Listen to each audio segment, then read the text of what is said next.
Vous avez investi des dizaines, parfois des centaines de milliers d'euros dans vos solutions de sécurité.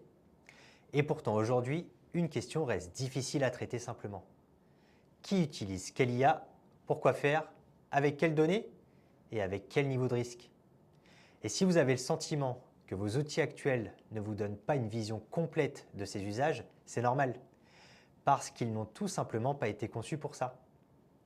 L'IA a changé la manière dont les collaborateurs travaillent.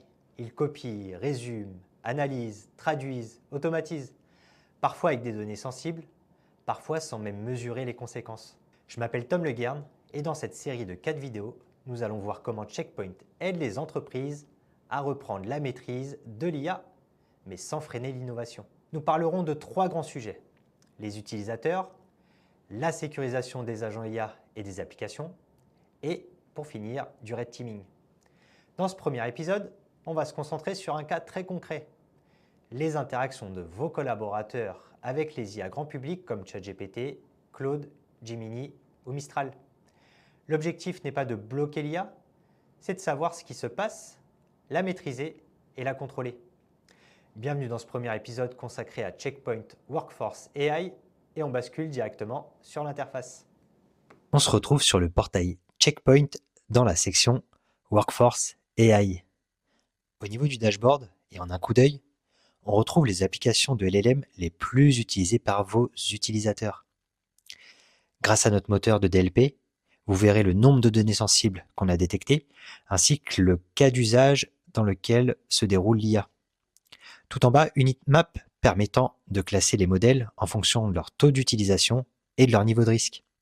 Ensuite, directement dans l'inventaire, on retrouve les applications d'IA qu'on a détectées, telles que Claude, ChatGPT ou encore Gemini. Et justement, en cliquant sur Gemini, par exemple, on retrouve la carte d'identité du modèle en question, le nombre de sessions durant les 30 derniers jours, ainsi que le nombre de fuites et les use cases de discussion. On y retrouve des informations précises comme l'utilisateur, le contexte et le niveau de risque du prompt, ainsi que l'action qui a été exécutée. On y retrouve le détail d'un log qui explique qu'à cause de la présence d'une adresse mail dans le prompt, eh bien cela a trigger une règle. Maintenant, intéressons-nous aux règles. La première étape permet d'autoriser ou refuser l'accès à des applications d'IA pour toute l'organisation ou des groupes d'utilisateurs spécifiques. Ici, on a décidé de bloquer Grok.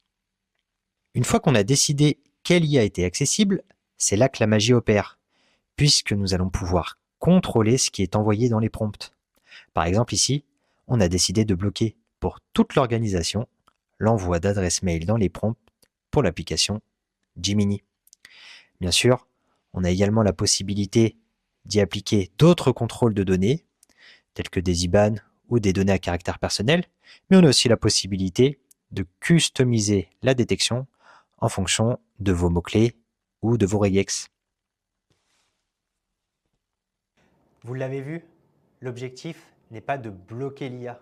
Les utilisateurs s'en servent déjà, parfois officiellement, parfois de manière beaucoup plus discrète. Le vrai sujet, c'est de savoir ce qui se passe. Qui utilise ChatGPT, Claude ou Gemini?